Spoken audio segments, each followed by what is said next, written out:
वो कुआं जो कभी सूखता नहीं। नमस्कार दोस्तों, आपका पैंथर हॉरर जोन में स्वागत है। चलते हैं एक और भयानक सच्ची कहानी की तरफ।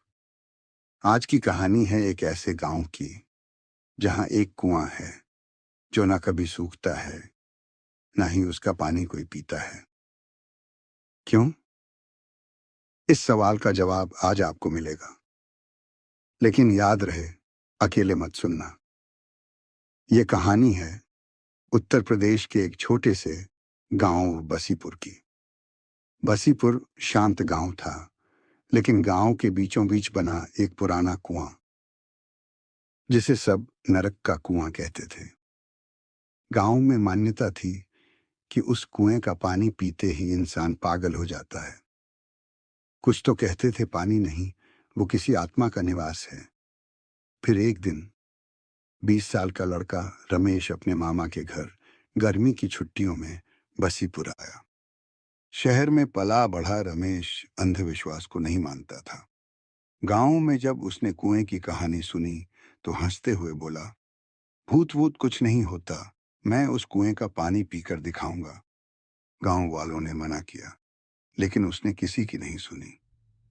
अगली सुबह रमेश कुएं पर गया, बाल्टी से पानी निकाला और जैसे ही पहला घूंट अंदर गया, चारों ओर तेज हवा चलने लगी।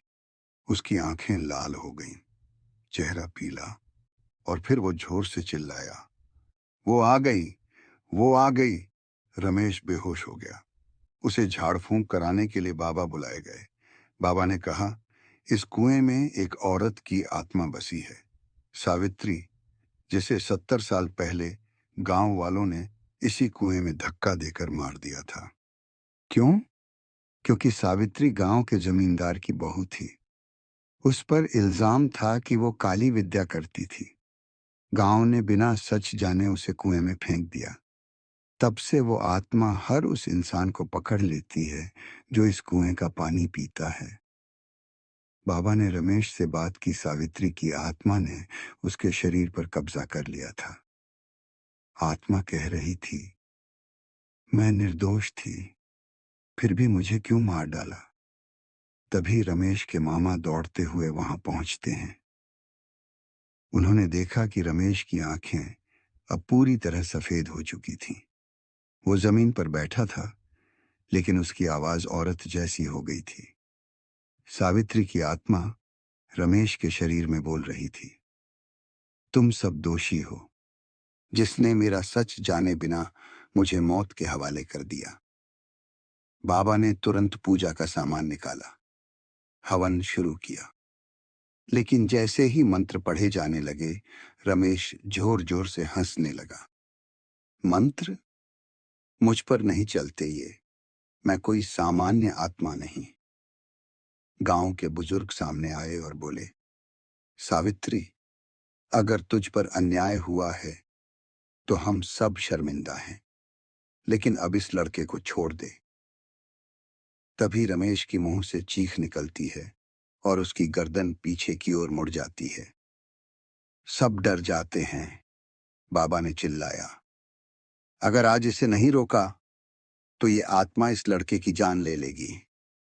बाबा ने आखिरी उपाय किया। कुएं के पास जाकर उन्होंने मिट्टी उठाई और मंत्र पढ़ते हुए रमेश के माथे पर लगाई। अचानक तेज तूफान आया, आसमान काला पड़ गया और फिर रमेश बेहोश होकर जमीन पर गिर पड़ा। कुछ मिनटों बाद उसकी आंखें खुलती हैं।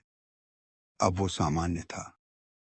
सावित्री जा चुकी थी, लेकिन जाते जाते उसने एक बात कही थी, जब तक मेरी सच्चाई दुनिया को नहीं बताई जाती, मैं लौटती रहूंगी।